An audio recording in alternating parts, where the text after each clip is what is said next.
أما بعد فإن خير الحديث كتاب الله وخير الهدي هدي محمد صلى الله عليه وسلم وشر الأمور محدثاتها وكل محدثة بدعة وكل بدعة ضلالة وكل ضلالة في النار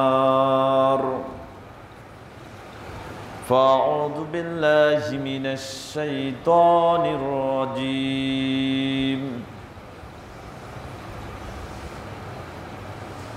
ومن الناس من يشتري لهو الحديث إلهي وقال الله تعالى في آيات أخرى إياك نعبد وإياك نستعين আলহামদুলিল্লাহ সমস্ত প্রশংসা মহান আল্লাহ সুবহানাহু ওয়া তাআলার জন্য যে মহান আল্লাহ সুবহানাহু ওয়া তাআলা পৌনপুনিক আজকের এই জুমার দিনে পায়ে হেঁটে অথবা যানবাহনে এসে খতিবের কাছাকাছি বসে কোরআন এবং সহিহ হাদিস থেকে আলোচনা করা এবং শোনার তৌফিক দান করেছেন সে আল্লাহর দরবারে সাজদাত ও শুকর জানাই। সকলে বলি আলহামদুলিল্লাহ।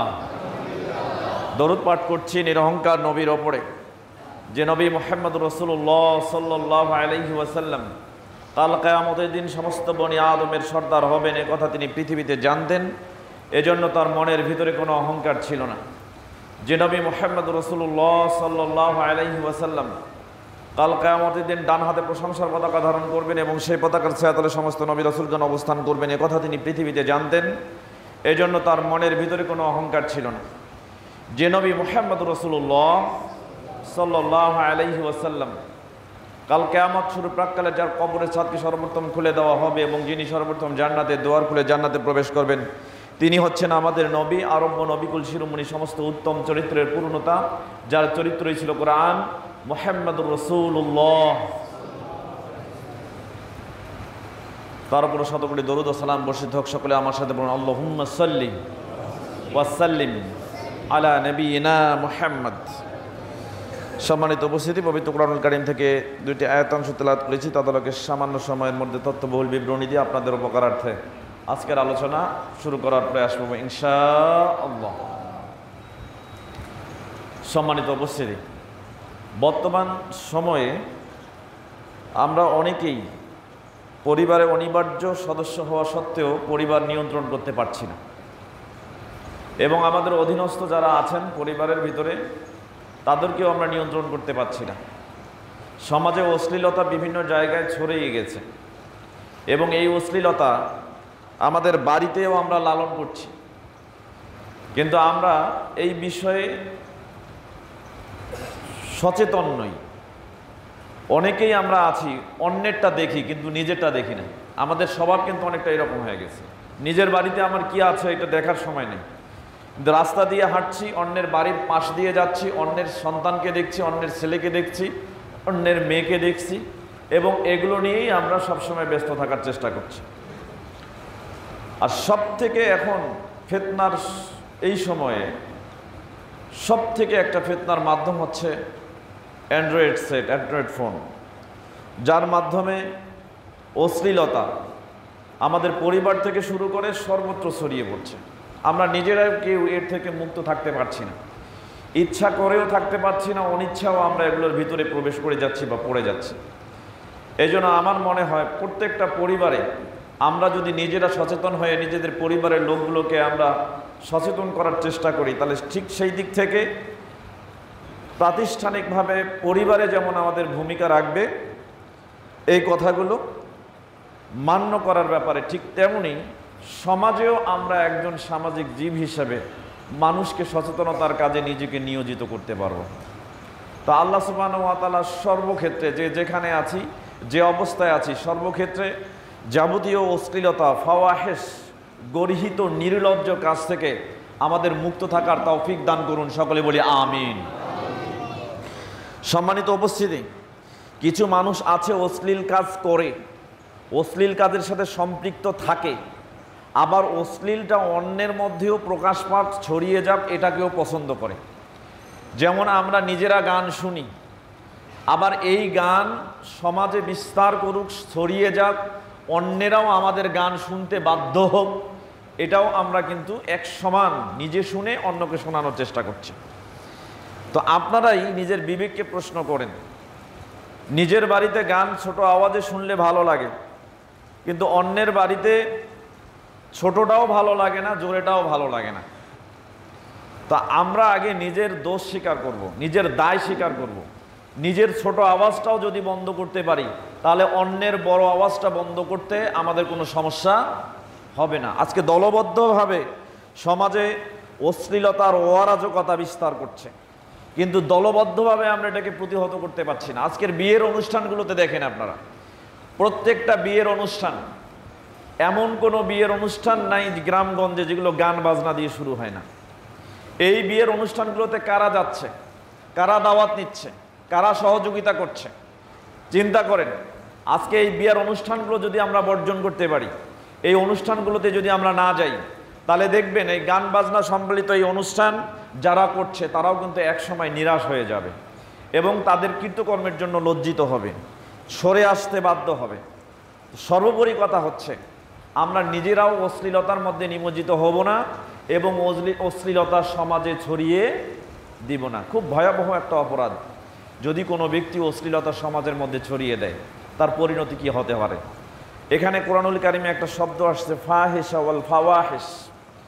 এই শব্দটা আসছে, যার অর্থ হচ্ছে গর্হিত নির্লজ্জ কাজ।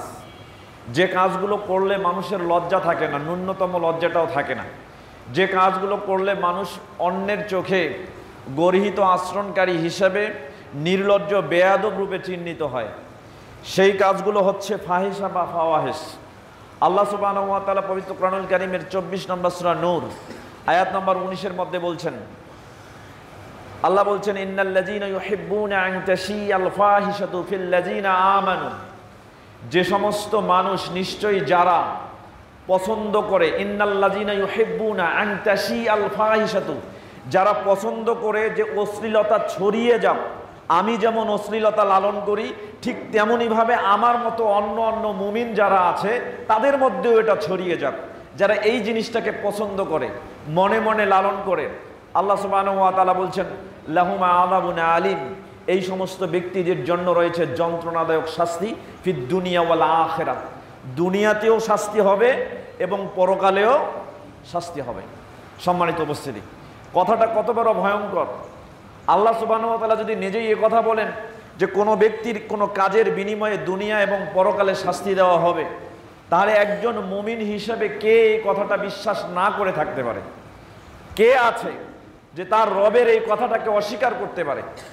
আল্লাহ সুবহানাহু ওয়া তাআলা বলছেন, নিশ্চয়ই যারা মুমিনদের মাঝে অশ্লীলতা ছড়িয়ে যাক এটাকে ভালোবাসে, তাদেরকে শাস্তি দেওয়া হবে দুনিয়াতে এবং পরকালে।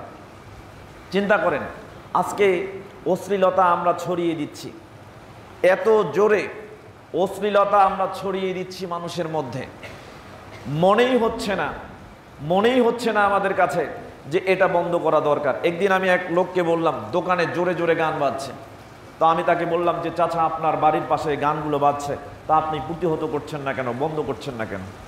তখন তিনি আমাকে বললেন যে আমাদের তো ভালোই লাগে, আমাদের তো খারাপ লাগে না। চিন্তা করেন, এরকম অনেক মানুষ আছেন যারা নীরবে এগুলো সহ্য করছেন, যারা নীরবে এই গানগুলোকে উপভোগ করছেন, এনজয় করছেন। মূলত এই এনজয় করার মাধ্যমে আপনি তাকে সাহায্য করছেন যে এই গানগুলো বাজাচ্ছে, তাকে সাহায্য করছেন যে এই গানগুলো বাজাচ্ছে। যখন সমাজে কোনো ব্যক্তি এই অশ্লীলতার বিরুদ্ধে, এই গর্হিত কাজের বিরুদ্ধে কথা বলে না, তাহলে বুঝতে হবে যে বাজাচ্ছে, সে মনে করবে যে আমাকে সবাই সমর্থন করছে, কারণ আমার এই কাজগুলো যদি খারাপ হতো কেউ না কেউ প্রতিবাদ করত। চিন্তা করেন, আজকে কিন্তু আমাদের প্রতিবাদ হচ্ছে না। একটা কথা মনে রাখবেন, আপনারা প্রত্যেকেই কিন্তু দায়িত্বশীল। রাসূল সাল্লাল্লাহু আলাইহি ওয়াসাল্লাম বলেছেন, সহিহ মুসলিমে হাদিসটি এসেছে, কিতাবুল ইমারা, নেতৃত্ব প্রদান করা সংক্রান্ত একটা অধ্যায় রয়েছে, বাবু ফজিলাত ইমামেল আদেল, ন্যায়পরায়ণ শাসকের মর্যাদা বা ফজিলত সংক্রান্ত একটি অনুচ্ছেদ রয়েছে, হাদিস নাম্বার 1829। আব্দুল্লাহ ইবনে ওমর রাদিয়াল্লাহু তাআলা আনহুমা থেকে বর্ণিত, তিনি বলেন ক্বালা রাসূলুল্লাহ সাল্লাল্লাহু আলাইহি ওয়াসাল্লাম, রাসূল সাল্লাল্লাহু আলাইহি ওয়াসাল্লাম বলেছেন, আলা কুল্লুকুম রাইন ওয়া কুল্লুকুম মাসউলুন আন রাইয়াতিহি, সাবধান জেনে রেখো তোমরা প্রত্যেকটা মানুষের অবস্থান থেকে এক একজন করে দায়িত্বশীল, এবং প্রত্যেকটা মানুষ তোমাদের নিজেদের দায়িত্ব সম্পর্কে কাল কিয়ামতের দিন আল্লাহর সামনে জিজ্ঞাসিত হবে। চিন্তা করেন, আজকে সমাজের মোড়ল হয়েছেন, খারাপ কাজে সাহায্য করতে গিয়ে আপনি একজনের পক্ষ নিয়ে নিজের পকেট ভারী করছেন, কিন্তু যে অশ্লীল কাজটা, যে গর্হিত কাজটা সমাজে বিস্তার লাভ করছে, আপনি এটার বিরুদ্ধে কোনোদিন কথা বলেন নাই। যে দোকানে জোরে গান বাজছে, সেই দোকানে বসে একটা পান খেয়ে, এক কাপ চা খেয়ে আপনি এগুলোকে সমর্থন করছেন। কি করবেন সেই দিন কি করবেন? আল্লাহ সুবহানাহু ওয়া তাআলা বলছেন পবিত্র কোরআনুল কারীমের 6 নম্বর সূরা আনাম 151 নম্বর আয়াত, ওয়ালা তাকরাবুল ফাওয়াহিশা মা যাহারা মিনহা ওয়া মা বাতানা। আল্লাহ আপনাকে স্পষ্ট স্মরণ করিয়ে দিচ্ছেন, আজকে আপনার কান আছে, আপনি শুনতে পাচ্ছেন। আল্লাহ সুবহানাহু ওয়া তাআলা বলছেন যে তোমরা নিকটবর্তী হইও না ওই সমস্ত গর্হিত কাজের, অশ্লীল কাজের নিকটবর্তী হইও না, যা তার প্রকাশ্য এবং যা তার গোপন। অর্থাৎ গোপনে এবং প্রকাশ্যে কোনো অশ্লীল কাজের নিকটবর্তী তুমি হতে পারবে না। তো আল্লাহ সুবহানাহু ওয়া তাআলা যখন আপনাকে এই কথা বলছেন, তখন যে দোকানে আপনি যাচ্ছেন সেই দোকানে গান বাজছে, আর সেখানেই বসে আপনি নাস্তা করছেন, চা খাচ্ছেন, চা পান করে পান খেয়ে আপনি সেখান থেকে চলে আসছেন। তার মানে আল্লাহ সুবহানাহু ওয়া তাআলা যে কথা আপনাকে আজকে বলে দিলেন, আজকে আপনাকে মান্য করার জন্য নিষেধ করে গেলেন, সেই ক্ষেত্রে আপনি কি করলেন? চিন্তা করেন। সম্মানিত উপস্থিতি, 7 নম্বর সূরা আরাফ 33 নম্বর আয়াতের মধ্যে আল্লাহ সুবহানাহু ওয়া তাআলা বলছেন, নবীকে বলছেন, নবী আপনি বলুন, কুল ইন্নামা হাররামা রাব্বিয়াল ফাওয়াহিশা মা জাহারা মিনহা ওয়া মা বাতানা।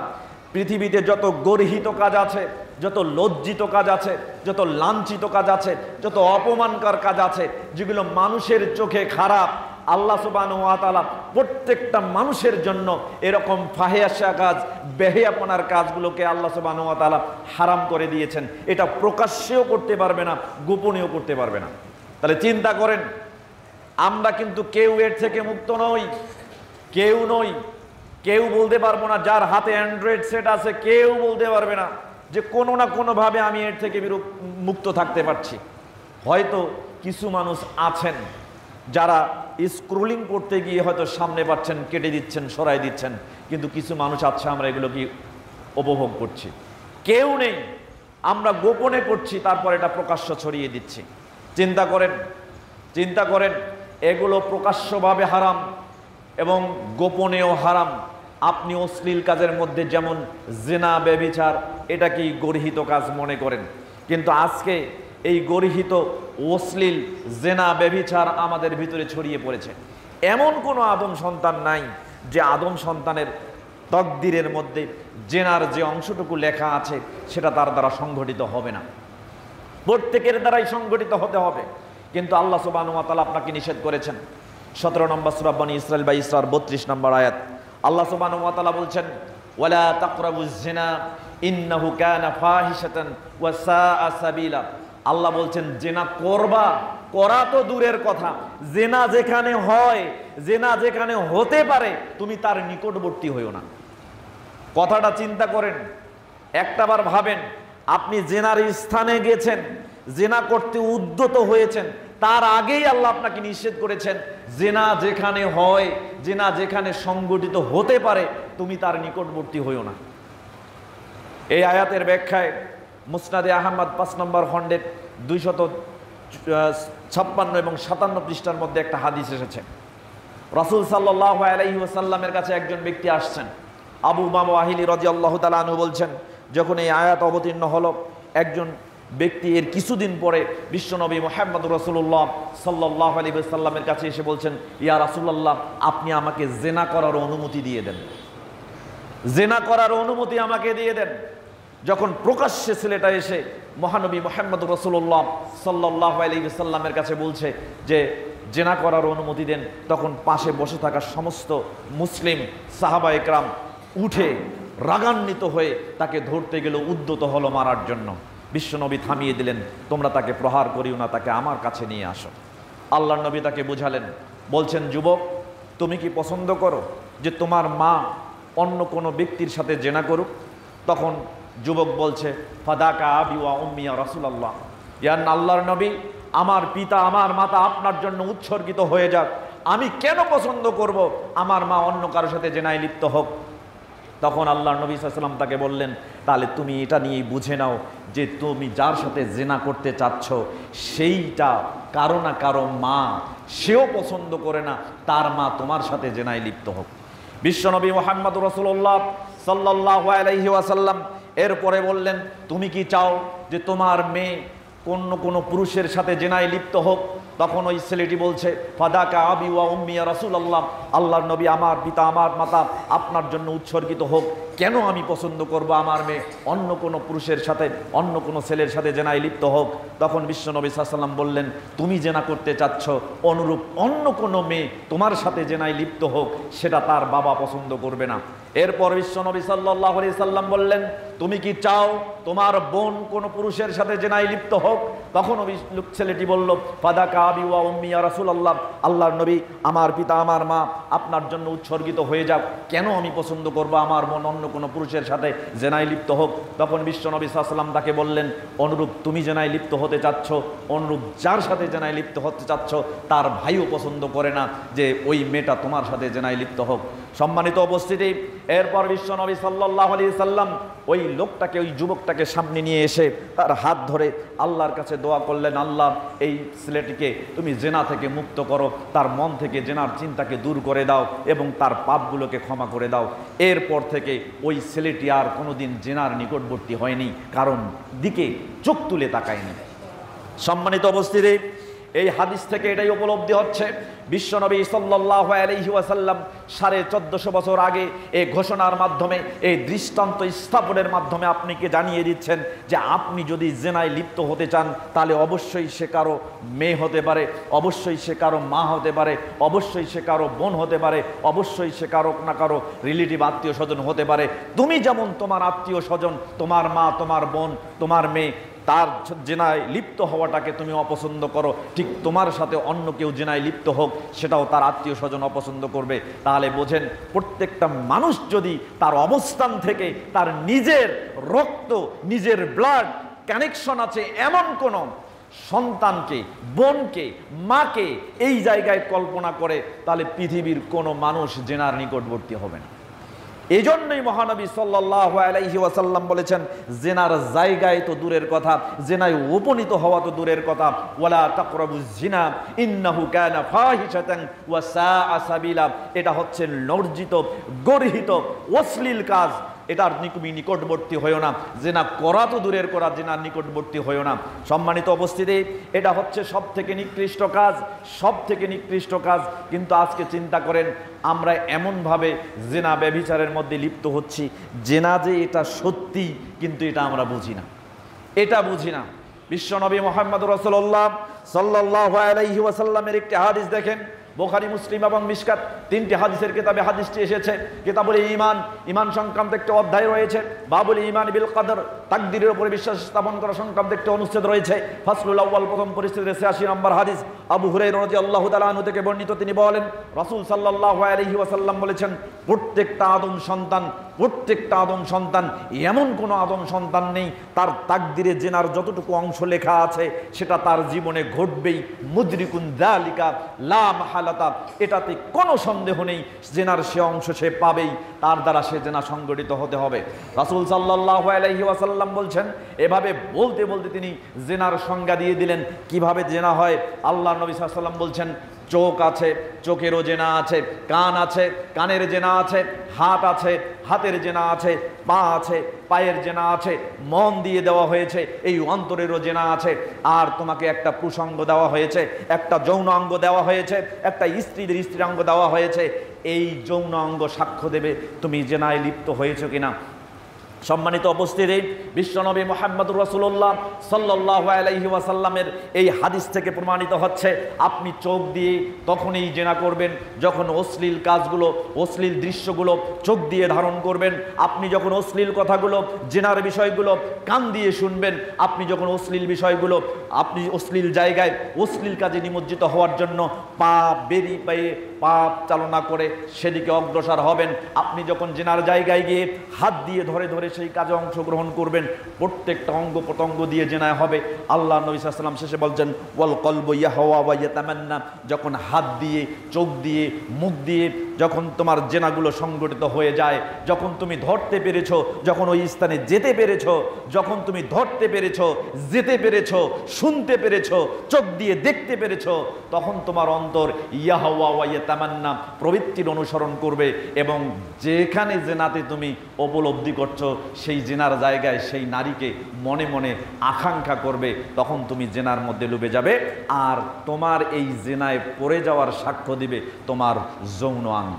সম্মানিত উপস্থিতি, এর থেকে প্রমাণিত হয় আদম সন্তান জেনা থেকে মুক্ত থাকতে পারে, জেনা থেকে মুক্ত থাকতে পারে, এর কোনো সমূহ সম্ভাবনা নেই। তার মানে প্রত্যেকটা আদম সন্তান কোনো না কোনোভাবে জেনার মধ্যে নিমজ্জিত হতে পারে। এজন্য জেনার বিষয়টা বুঝে, জেনার বিষয়টা বুঝে উপলব্ধি করে জেনা বিষয়ে সতর্ক হওয়া আমাদের জন্য এখনই খুব জরুরি প্রয়োজন বলে মনে করছি। সম্মানিত উপস্থিতি, জেনার এই অংশ যদি আমি বুঝতে পারি, পরিবারে জেনার এই ধারণা যদি আমি দিতে পারি, তাহলে নিঃসন্দেহে পরিবারে আমি জেনা মুক্ত থাকব এবং সেই সাথে যে ইলেকট্রিক ডিভাইসগুলো আমি ব্যবহার করছি এগুলো আমি জেনা মুক্ত হিসেবে ব্যবহার করতে পারবো। সম্মানিত উপস্থিতি, চিন্তা করেন আজকে সমাজে এই জেনার মতো আরও কিছু অশ্লীল গর্হিত কাজ আমাদের সমাজে প্রসার লাভ করছে, যার অন্যতম একটা মাধ্যম হচ্ছে এই যে আমাদের সমাজে সেটআপ বক্সের মাধ্যমে আমরা কতগুলো ডিশ এন্টেনার, ডিশের লাইন সংযোগ স্থাপন করে ভারতীয় চ্যানেলগুলো দেখছি, সেই সাথে গান, নর্তকী, ডান্স উপভোগ করছি। এগুলোর মাধ্যমে আমরা অশ্লীলতা ছড়িয়ে দিচ্ছি, যেগুলো আমাদের অন্তরকে মেরে ফেলছে। সম্মানিত উপস্থিতি, একটা জিনিস জেনে রাখবেন, কোনো ব্যক্তি যদি হারাম কাজ করে তার সমান যত গুনাহ হবে, হারাম কাজের সমান যত গুনাহ হবে। এই হারাম কাজে যদি কেউ সাহায্য করে, সহযোগিতা করে, প্রচার করে, পৃষ্ঠপোষকতা প্রদান করে এবং কোনো না কোনোভাবে ওই হারাম কাজকারী ব্যক্তির সাথে সংযুক্ত থাকে, তাহলে হারাম কাজ করলে যত গুনাহ হয় তার সাথে সংশ্লিষ্ট থাকলে অনুরূপ গুনাহ তার আমলনামায় আল্লাহ দিয়ে দিবেন। চিন্তা করেন, বিশ্বনবী মুহাম্মদুর রাসূলুল্লাহ সাল্লাল্লাহু আলাইহি ওয়াসাল্লাম একটা হাদিস বলেছেন 1450 বছর আগে। এখন মিলিয়ে দেখবেন অশ্লীলতা কিভাবে আপনি আপনার ভিতরে লালন করছেন। আপনি নিচে কোনো গান রচনা করেননি, নিজে কণ্ঠ দিয়ে কোনো গান এখনো গাননি, কিন্তু আপনি একটা গানের গুনাহ কিভাবে লালন করছেন। 1450 বছর আগে আপনার নবী মুহাম্মদুর রাসূলুল্লাহ সাল্লাল্লাহু আলাইহি ওয়াসাল্লাম এর একটা দৃষ্টান্ত স্থাপন করেছেন। সহিহ মুসলিম খুলুন, কিতাবুজ যাকাত, যাকাত প্রদান করা সংক্রান্ত একটা অধ্যায় রয়েছে। 1017 নম্বর হাদিসের মধ্যে আল্লাহর নবী মুহাম্মদুর রাসূলুল্লাহ সাল্লাল্লাহু আলাইহি ওয়াসাল্লাম সে কথা উল্লেখ করেছেন। হাদিসটি বর্ণনা করেছেন আন জারিনা আবিহি, তিনি তার পিতা থেকে বর্ণনা করছেন। তার পিতা বলছেন, ক্বালা রাসূলুল্লাহ সাল্লাল্লাহু আলাইহি ওয়াসাল্লাম, রাসূল সাল্লাল্লাহু আলাইহি ওয়াসাল্লাম বলেছেন, মান সান্না ফিল ইসলামি সুন্নাতান সাইয়্যাতান, যদি কোনো ব্যক্তি একটা মন্দ রীতি ইসলামের মধ্যে চালু রেখে যায়, যদি কোনো একটা ব্যক্তি মন্দ একটা কাজ ইসলামে চালু রেখে চলে যায়, রাসূল সাল্লাল্লাহু আলাইহি ওয়াসাল্লাম বলেছেন, ফালাহু ইজরুহা, এই মন্দ কাজের যত গুনাহ হবে, মন্দ কাজের যত শাস্তি হবে, যে ব্যক্তি এই কাজটা করলো তার আমলনামায় সেটা আল্লাহ অবধারিত করে দিবেন। এরপর বিশ্বনবী সাল্লাল্লাহু আলাইহি ওয়াসাল্লাম বলছেন, ওয়া ইজরু মান আমিলা বিহা, যে ব্যক্তি এই কাজটা চালু করে গেল এরপর তো সে মরে গেল, মরে যাওয়ার পর যতগুলো মানুষ এই কাজটা করবে তার সমপরিমাণ গুনাহ যে চালু করে গেছে তার আমলনামায় আল্লাহ লিপিবদ্ধ করে দিবেন। চিন্তা করেন, আইয়ুব বাচ্চু তো গান গেয়ে মারা গেছে, আইয়ুব বাচ্চু গান গেয়ে মারা গেছে, তার গান এখনো চলছে। এরকম কত শিল্পী গান গেয়ে মারা গেছে, তার গান এখনো চলছে। কারা চালাচ্ছে? আপনি চালাচ্ছেন। সে গান লিখে যত গুনাহ করেছে আপনি বাজিয়ে তত গুনাহ করছেন, আবার বাজিয়ে আপনি যত গুনাহ করছেন সে গান লিখে আপনার সমপরিমাণ গুনাহ তার আমলনামায় সে নিয়ে নিচ্ছে। চিন্তা করেছেন? তাহলে এরকম মন্দ সুন্নাহ আমাদের সমাজে প্রচলিত আছে।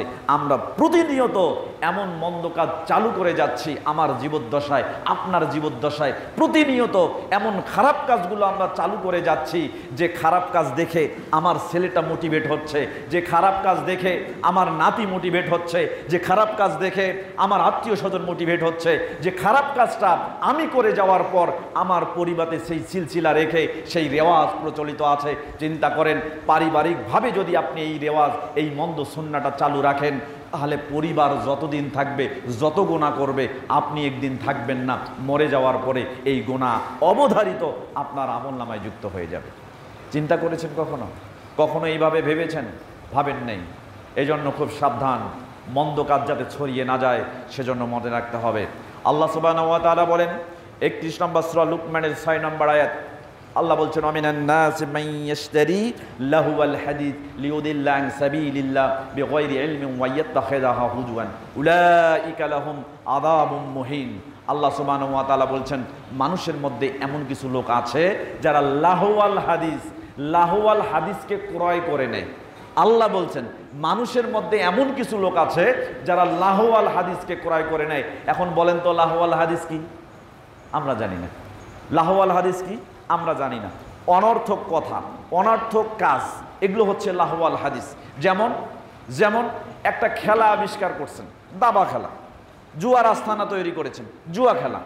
এরকম অসংখ্য খেলা, যে খেলাতে কোনো লাভ নাই, শুধু লস আছে, যে খেলাতে মানুষ ক্ষতিগ্রস্ত হয়, যে খেলাতে মানুষ, বেশিরভাগ মানুষ ক্ষতিগ্রস্ত হয়, খুব কম সংখ্যক লোক লাভবান হয়, যে খেলাতে মানুষ ভাগ্যকে গালি দেয়, যে খেলার মাধ্যমে মানুষের শারীরিক কসরত হয় না, যে খেলার মাধ্যমে মানুষের মেধা লস হয়, যে খেলার মাধ্যমে মানুষের এনজয় নেই ভোগে, যে খেলার মানুষের মাধ্যমে এক সময় সর্বস্ব হারিয়ে নিঃস্ব হয়ে, শর্ট টাইম মেমোরি লস হয়ে সে মৃত্যুর কোলে ঢলে পড়ে। চিন্তা করেন, এমন অনর্থক কাজ আমরা কিন্তু অনেকেই চালু করছি, এগুলো লাহুল হাদিসের অন্তর্ভুক্ত। ঠিক তেমনইভাবে গান বাজনা করা, এগুলোতে মানুষের কোনো কল্যাণ নেই। এই গান বাজনা করা, এগুলো লাহুল হাদিসের অন্তর্ভুক্ত। যে কথা 1450 বছর আগে আল্লাহ সুবহানাহু ওয়া তাআলা কোরআনুল কারীমে লাহুল হাদিস কথাটি বলেছেন, যার ব্যাখ্যা আমরা পরবর্তী সময়ে তাফসীরুল কোরআনুল আযীম ইবনু কাসীর রাহিমাহুল্লাহ তিনি 6 নম্বর খণ্ডের 331 নম্বর পৃষ্ঠা এখানে উল্লেখ করেছেন। তাফসীর ইবনু জারির রাহিমাহুল্লাহ তাফসীরে তবারিতে উল্লেখ করেছেন 21 নম্বর খণ্ডের 39 নম্বর পৃষ্ঠার মধ্যে পবিত্র কোরআনুল কারীমের 31 নম্বর সূরা লুকমানের 6 নম্বর আয়াতের মধ্যে ব্যাখ্যা করতে গিয়ে আব্দুল্লাহ ইবনে মাসউদ রাদিয়াল্লাহু তাআলা আনহুর একটি কল নিগণে কোট করে দিয়েছেন। তিনি বলছেন, লাহুল হাদিস কি? আব্দুল্লাহ ইবনে মাসউদ রাদিয়াল্লাহু তাআলা আনহুকে যখন জিজ্ঞাসা করা হলো লাহুল হাদিস কি, এটা আপনি আমাদেরকে বুঝিয়ে দেন, তখন তিনি বলছেন, ওয়াল্লাহিল্লাযী লা ইলাহা ইল্লা হুয়া, ওই সত্তার কসম যিনি ছাড়া সত্য কোনো মাবুদ নেই। এই লাহুল হাদিস বলতে যেটাকে বোঝানো হয়েছে, ওহুয়াল গিনা, এটা হচ্ছে গান করা, গান বাজনা করা। হাসান বসরি রাদিয়াল্লাহু তাআলা রাহিমাহুল্লাহ, তাকে জিজ্ঞাসা করা হলো লাহুল হাদিস কি? তিনি দুটি কথা বললেন। এক, ওয়াল গিনা, এটা হচ্ছে গান করা, ওয়াল মিজমারা ওয়াল মাআজা, অর্থাৎ তিনটি কথা বলেছেন, যার একটা হলো গান বাজনা, গান করা, আর দুটি হলো ঢোল তবলা ইত্যাদি ইনস্ট্রুমেন্টের মাধ্যমে তাল তুলে যে সমাজে আমরা ডান্স করে থাকি, এগুলো হচ্ছে লাহুল হাদিসের অন্তর্ভুক্ত, যাতে কোনো কল্যাণ নেই। সম্মানিত উপস্থিতি, চিন্তা করেন, আজকে এই গান বাজছে, কিন্তু আমাদের কানে ঢোকার পরেও এটা আমরা এনজয় করছি, উপভোগ করছি, আমাদের ভালো লাগছে, কেউ বিরক্ত হচ্ছে না। গানের প্রসার বেড়ে যাচ্ছে, সমাজে তো বাড়ছেই, দোকানপাটগুলোতে বাড়ছে, হোটেলগুলোতে বাড়ছে, এমনকি আমাদের বাড়িতে প্রবেশ করেছে। আগে তো টিভি ছিল একটা গ্রামে, এখন এমন কোনো বাড়ি নাই যে বাড়িতে টেলিভিশন নাই, টিভি নাই। টিভি তো আছে, প্রত্যেকটা বাড়িতে প্রতি মাসে সেটআপ বক্সের বিল পরিশোধ করা হয়, বিল পে করা হয়। এছাড়াও অ্যান্ড্রয়েড সেট আছে, ইউটিউবে সার্চ দিয়েও আমরা এই গানগুলো শুনতেছি, ফেসবুকে আমাদের নিজস্ব ওয়ালে এই গানগুলোকে আপলোড করছি। এমন কোনো বাড়ি নাই যেখানে আপনি এই অশ্লীলতার প্রসার পাবেন না, এমন কোনো বাড়ি নেই। তাহলে কেন আল্লাহর শাস্তি অবধারিত হবে না? মনে রাখবেন, আপনার জীবনেও হতে পারে, হয়তো শুরু হয়ে গেছে। এটা হচ্ছে কিয়ামতের আলামতের মধ্যে সুগরা আলামতে ওয়াসিত, যে আলামতগুলো হচ্ছে, আবার ড্রপ দিয়ে কিছুদিন থেমে থাকবে, আবার হবে, আবার থেমে থাকবে, কিয়ামতের পুরো মুহূর্ত পর্যন্ত এগুলো হতেই থাকবে। এরকম একটা আলামত দেখেন শুরু হয়ে গেছে। বিশ্বনবী মুহাম্মদুর রাসূলুল্লাহ সাল্লাল্লাহু আলাইহি ওয়াসাল্লাম 1450 বছর আগে ঘোষণা দিয়েছেন। হাদিসটি এসেছে তিরমিজি নামে একটি হাদিসের কিতাব, আবু আবুল ফিতান, ফিতনা বা বিপর্যয় সংক্রান্ত অধ্যায় সমূহের একটা শিরোনাম পাবেন, 2212 নম্বর হাদিস। ওয়াকাইলা আলবানী রাহিমাহুল্লাহ ফি সিলসিলাতে হাদিস সাহিহা হাযা হাদিসুন ওয়া সানাদুহু সাহিহুন, হাদিসটি এবং তার সনদ সহিহ। ইমরান বিন হুসাইন রাদিয়াল্লাহু তাআলা আনহু থেকে বর্ণিত, তিনি বলেন ক্বালা রাসূলুল্লাহ সাল্লাল্লাহু আলাইহি ওয়াসাল্লাম, নবী করিম সাল্লাল্লাহু আলাইহি ওয়াসাল্লাম বলেছেন, ফি হাযিহিল উম্মাহ, এই যে উম্মাহ, এই যে জাতি, এই জাতির মধ্যে তিনটি শাস্তি অবধারিতভাবে আসবে। আল্লাহর নবী সাল্লাল্লাহু আলাইহি ওয়াসাল্লাম বলেছেন, ফি হাযিহিল উম্মাহ খাসফুন ওয়া মাসখুন ওয়া কাসফুন, এই জাতির উপরে তিনটি শাস্তি অবধারিতভাবে আসবে। এক, এই জাতির উপরে ভূমির ধস হবে, ভূমিধস হবে। দুই, এই জাতির মানুষেরগুলোর মধ্যে চেহারার বিকৃতি ঘটবে। তিন, এই জাতির উপরে পাথর বর্ষণ হবে। দেখেন এই তিনটি শাস্তি কিন্তু অলরেডি শুরু হয়ে গেছে। বিশ্বের বিভিন্ন জায়গায় দেখা যাচ্ছে শিল্পীরা, বিশ্বের বিভিন্ন জায়গায় দেখা যাচ্ছে সেলিব্রিটিরা, বিশ্বের বিভিন্ন জায়গায় দেখা যাচ্ছে সমাজের উচ্চপদস্থ লোকেরা, বিভিন্ন বিশ্ব জায়গায় দেখা যাচ্ছে যে তাদের চেহারা হঠাৎ করে পরিবর্তন হয়ে যাচ্ছে, মুখ বেঁকে যাচ্ছে, মুখ বাঁকা হয়ে যাচ্ছে, প্যারালাইড হয়ে যাচ্ছে, হাত পা বেঁকে যাচ্ছে, চেহারার বিকৃতি হচ্ছে, সুন্দর চেহারাগুলো নষ্ট হয়ে যাচ্ছে, কিছুদিন অসুস্থ থাকার পরে মৃত্যুর কোলে ঢুকে পড়ছে, এমনভাবে যাচ্ছে সমাজে চিহ্নিত হয়ে যাচ্ছে তার জীবদ্দশায় সে কি করেছে, অন্যের অনুমানে সে নিকৃষ্ট বিবেচিত হচ্ছে। সম্মানিত উপস্থিতি, এর কারণ কি? মহানবী সাল্লাল্লাহু আলাইহি ওয়াসাল্লাম যখন এই তিনটি শাস্তির কথা উল্লেখ করেছেন, ক্বালা রাজুলুম মিনাল মুসলিমিন, সেই সময় মুসলমানদের মধ্য থেকে একজন লোক জিজ্ঞাসা করছেন, ইয়া রাসূলুল্লাহ, হে আল্লাহর রাসূল, মাতা যাকাত, আপনি যে এই তিনটি শাস্তির কথা বললেন, এই তিনটা শাস্তি কোন সময় হবে, কখন হবে, একটু আমাদেরকে বলেন। রাসূল সাল্লাল্লাহু আলাইহি ওয়াসাল্লাম বলছেন, ইজা জহরাতিল কাইনাত ওয়াল মাআজিফু, যখন মানুষের মধ্যে নর্তকীর নাচ ব্যাপকভাবে প্রসার লাভ করবে।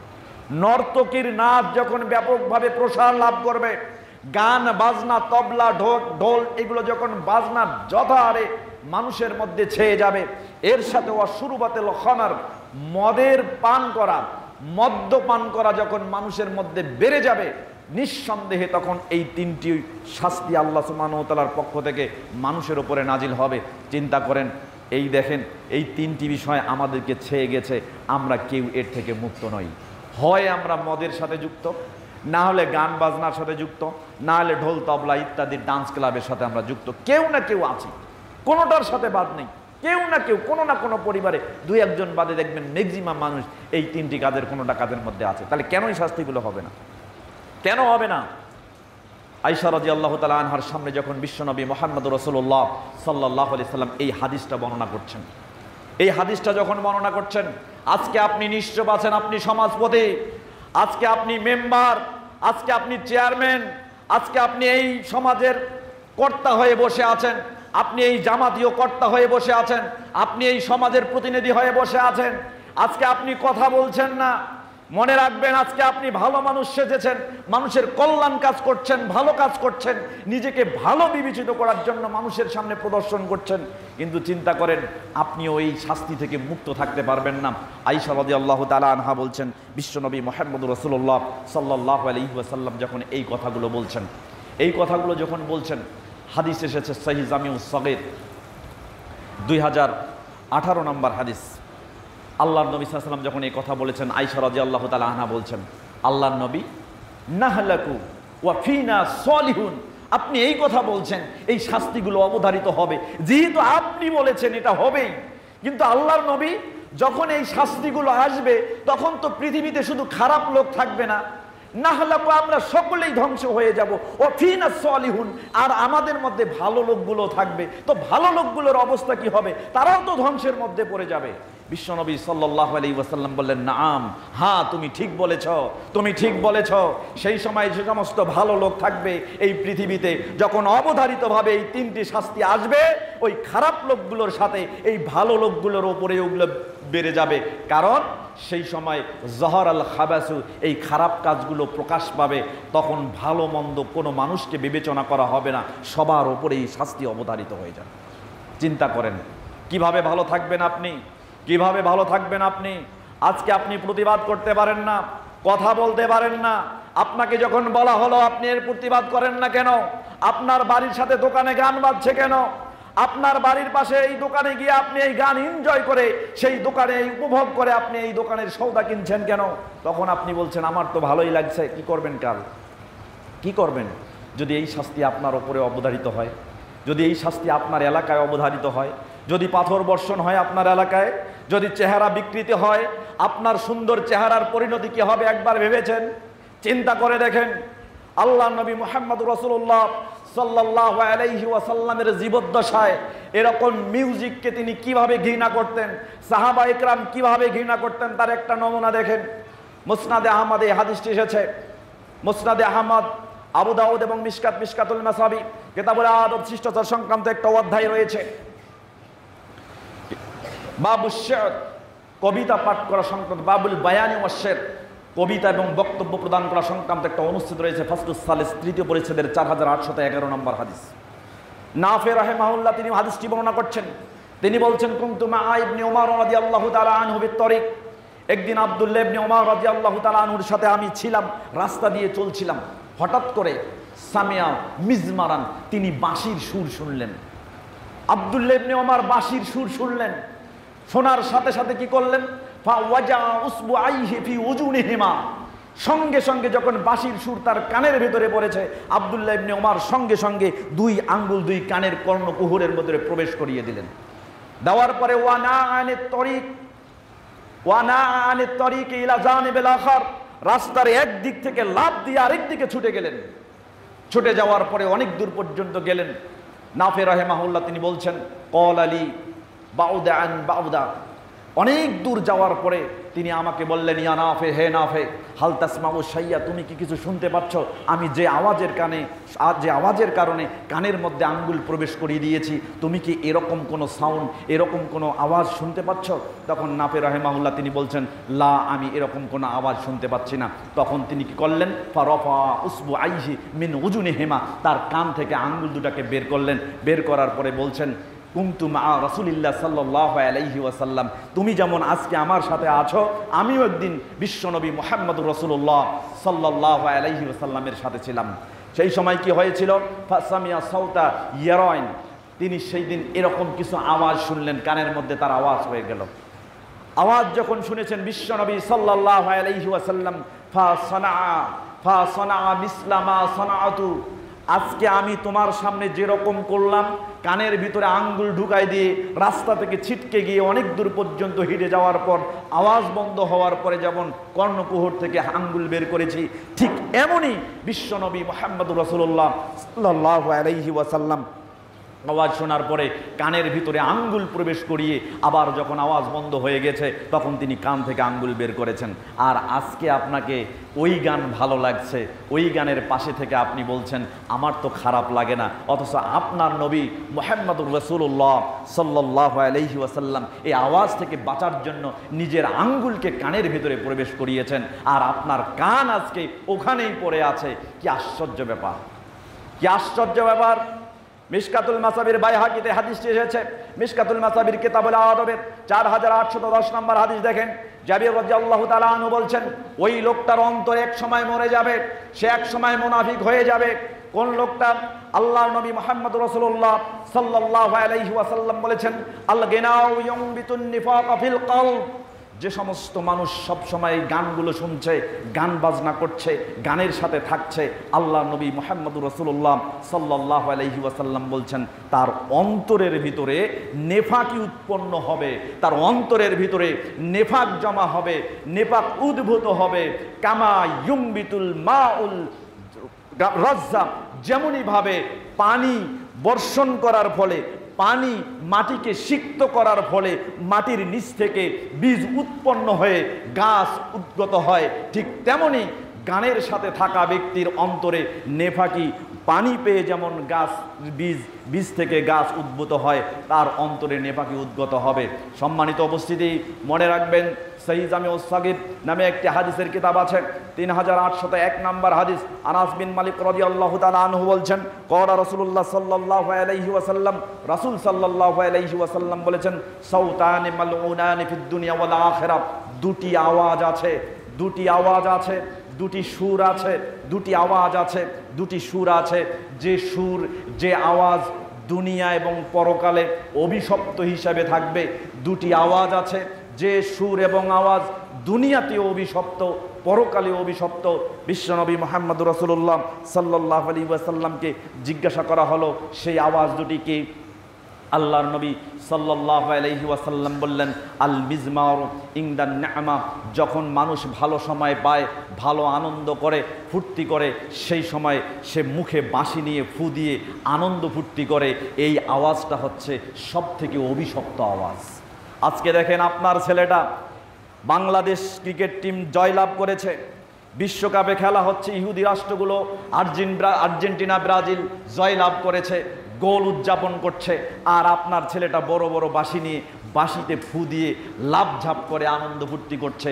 অথচ 1450 বছর আগে আপনার নবী মুহাম্মদুর রাসূলুল্লাহ সাল্লাল্লাহু আলাইহি ওয়াসাল্লাম বলেছেন, এই আওয়াজটা হচ্ছে, এই আনন্দের সুরটা হচ্ছে, এই বাঁশিতে বাজিয়ে এই আনন্দের সময় সুর করাটা হচ্ছে পৃথিবী এবং পরকাল আখিরাতে সব থেকে অভিশপ্ত সুর। চিন্তা করেন, আমরা এর থেকে মুক্ত থাকতে পারিনি। বিশ্বনবী মুহাম্মদুর রাসূলুল্লাহ সাল্লাল্লাহু আলাইহি ওয়াসাল্লাম দ্বিতীয় আওয়াজের কথা বললেন, আর রান্নাতু ইনদাল মুসিবা। এক সময় বিপদ হয়, খ্রিস্টানেরা বিগুল বাজায়, একটা মেলোড্রামা দেয়। মেলোড্রামা হচ্ছে ভায়োলেন্ট অ্যান্ড সেন্সেশনাল থিম। দেখবেন যখন কোনো নাটক হয়, সিনেমা হয়, তার শেষ অংশে একটা ক্যাটাস্ট্রফি হয়, the tragic end of dramatic event. শেষ অংশে দেখবেন একটা পরিণতি এমন হয়ে যায়, বিষাদময় একটা আওয়াজ দিয়ে, একটা সুন্দর সুর দিয়ে মানুষকে আকৃষ্ট করার চেষ্টা করা হয়। সাহিত্য যখন পড়বেন তখন দেখবেন, নভেল নাটকগুলোতে যখন পড়বেন, বিশেষ করে ইংরেজি লিটারেচার যখন পড়বেন, এরকম melodrama and catastrophe, the tragic end of dramatic ইভেন্টের অনেকগুলো বিষয় ওখানে জড়িত রয়েছে নাটক নভেলের সাথে। আপনি দেখবেন সেই সময় শেষ অংশে একটা ড্রামা দেওয়া হয়, অর্থাৎ বিরহের একটা সুর থাকে, শোকের একটা সুর থাকে। খ্রিস্টানরা যেমন বিগুইল বাজিয়ে একটা মনের আর্তনাদ প্রকাশ করার জন্য বিরহের সুর তোলে, আমাদের দেশে মুসলমানের বাচ্চারাও বিরহের সময়, বিরহের কষ্টের সময় এরকম দুঃখের সুর বাজায়, দুঃখের গান গেয়ে, দুঃখের গান বাজিয়ে এটাকে উদযাপন এবং উপভোগ করার চেষ্টা করে। অথচ বিশ্বনবী মুহাম্মদুর রাসূলুল্লাহ সাল্লাল্লাহু আলাইহি ওয়াসাল্লাম বলেছেন, এই আওয়াজটা হচ্ছে পৃথিবী এবং পরকাল, আজ ইহকাল এবং পরকাল দুই জায়গায় এই আওয়াজটা হচ্ছে অভিশপ্ত আওয়াজ। আজকে কি আমরা এর থেকে মুক্ত থাকতে পেরেছি? পারি নাই, কোনোভাবে পারি নাই, কোনোভাবে পারি নাই। এমনকি আমার ঘরে বসছে, যে ঘরে আমি সাজদা করছি, যে ঘরে আমি নফল সালাত আদায় করছি, যে ঘরে আপনার নারীটা, আপনার স্ত্রী, আপনার মেয়ে, আপনার মা যে ঘরে বসে সালাত আদায় করছে, যে ঘরের কোনায় আপনার মহিলাটা সালাত আদায় করে, সেই ঘরেও আপনারা এই আওয়াজগুলো বাজিয়ে ঘরগুলোকে কলুষিত করছেন। বিশ্বনবী মুহাম্মদুর রাসূলুল্লাহ সাল্লাল্লাহু আলাইহি ওয়াসাল্লাম সহিহ জামিউস সাগীর 7342 এবং 43 দুটি হাদিস দুটি বর্ণনা করেছেন। আব্দুল্লাহ ইবনে উমর রাদিয়াল্লাহু তাআলা আনহু থেকে বর্ণিত, তিনি বলেন, রাসূল সাল্লাল্লাহু আলাইহি ওয়াসাল্লাম বলেছেন, লা তাসহাবুল মালাইকাতু রাকাতান ফিহা তাবলুন ওয়া জুলজুলুন। ওই ঘরের মধ্যে ফেরেশতা প্রবেশ করে না, ওই ঘরের সাথী ফেরেশতা হয় না, ওই ঘরে কখনো ফেরেশতা অবস্থান করে না। যে ঘরের মধ্যে ঘন্টার ধ্বনি বাজানো হয়, যে ঘরের মধ্যে বাঁশির সুর তোলা হয়, যে ঘরের মধ্যে তবলা ঢোল বাজানো হয়, ওই ঘরে কখনো ফেরেশতা অবস্থান করে না। ওই ঘরের লোকের সাথেও ফেরেশতা কোনো সাথী হতে পারে না। চিন্তা করেন, আমাদের প্রত্যেকটা ঘরে টেলিভিশন আছে, প্রত্যেকটা ঘরে টিভি আছে, প্রত্যেকটা ঘরে সেটআপ বক্স আছে, প্রত্যেকটা ঘরে স্টার জলসা, জি বাংলা, জি সিনেমা চলছে প্রতিদিন, প্রতি রাত 24 ঘন্টায়। আপনার ছেলে, আপনার মেয়ে ওই ঘরে থেকে এই আওয়াজগুলো, অভিশপ্ত আওয়াজগুলো বাজিয়ে এগুলোকে উপভোগ করছে। তাহলে ফেরেশতা ওই ঘরের সাথী হবে কেমনে, আর ওইখানে ইবাদত করবেন কেমনে? চিন্তা করেন। সম্মানিত উপস্থিতি, এই জন্যই বলছি, এগুলোকে বর্জন করেন। সামাজিকভাবে বর্জন করেন, পারিবারিকভাবে বর্জন করেন, আপনাকে বর্জন করতেই হবে। বিশেষ করে যে অনুষ্ঠানগুলোতে এই গান বাজনা বাজিয়ে অনুষ্ঠান পরিচালনা করা হয়, এগুলোকে বর্জন করতে হবে। আপনাকে অনুরোধ করছি, আপনাদের জামাতের যত বিয়ে হবে আপনাদেরকে দাওয়াত করা হবে, যে বিয়েতে গান বাজানো হবে সেই বিয়েতে যাওয়া আপনার জন্য উচিত হবে না। যাবেন না, এই বিয়ের অনুষ্ঠানগুলোকে বর্জন করতে হবে। আদাবুজ জিফাফ নামে একটি কিতাব রয়েছে, নাসিরউদ্দিন আলবানী রাহিমাহুল্লাহ এর 256 এবং 57 নম্বর পৃষ্ঠার মধ্যে ইমাম আউজাই রাহিমাহুল্লাহ সহ অনেক সালাফদের কথা কোট করে দিয়েছেন। তারা বলছেন, লা নাদখুলুল ওলিমাতা, আমরা ওই ওলিমা, ওই বউ ভাতের অনুষ্ঠানে যাই না। কোন অনুষ্ঠানে যাই না? ওই ওলিমা, ওই এতে যাই না। ফিহা তবলুন, যেখানে তবলা বাজানো হয়, ওয়া মেজাহুন, এবং গান বাজনা করা হয়, ওই ওলুমার অনুষ্ঠানে আমরা প্রবেশ করি না। সালাফদের বৈশিষ্ট্য ছিল, যখন বিয়ের অনুষ্ঠান হতো, বিয়ের ওলিমা হতো, আর সেখানে গান বাজনা করা হতো, দাওয়াত দেওয়ার পরেও তারা সেখানে উপস্থিত হতেন না। আর বিশ্বনবী মুহাম্মদুর রাসূলুল্লাহ সাল্লাল্লাহু আলাইহি ওয়াসাল্লাম সহিহ বুখারীর একাধিক হাদিসের মাধ্যমে দাওয়াতের পদ্ধতি আপনাকে জানিয়ে দিয়েছেন। একজন মুসলমান আরেকজন মুসলমানকে দাওয়াত দিতে পারে, তো দাওয়াত দিলে মুসলমান ভাইয়ের দাওয়াতটা আপনি কবুল করবেন। কবুল করার পরে যদি যাওয়া সম্ভব হয় যাবেন, যদি যাওয়া সম্ভব হয় না হয় তাহলে আপনি যাবেন না। যাওয়ার পরে খাওয়া সম্ভব হলে খাবেন, না হলে না খেয়েই চলে আসতে হবে। এটাই হচ্ছে মুসলমানের ওপরে হক। এক হক বাস্তবায়ন করতে গিয়ে যদি এর বিপরীত ক্রিয়া শুরু হয়, তখন তা থেকে বিরত থাকাও হচ্ছে হক। অতএব আপনি যখন মুসলমানের দাওয়াতে সাড়া দিবেন, এই মুসলমানের হক বাস্তবায়ন করতে গেছেন, যখন গিয়ে দেখলেন খাওয়ার কোনো পরিবেশ নেই, গান হচ্ছে, বাজনা হচ্ছে, এগুলো যদি বর্জন করেন, তাহলে আপনার জামাতে কোনো বিয়ের অনুষ্ঠানে গান বাজনা আর হবে না। আমরা পারবো তো? আল্লাহ আমাদের সেই তৌফিক দান করুন, সকলে বলি আমিন।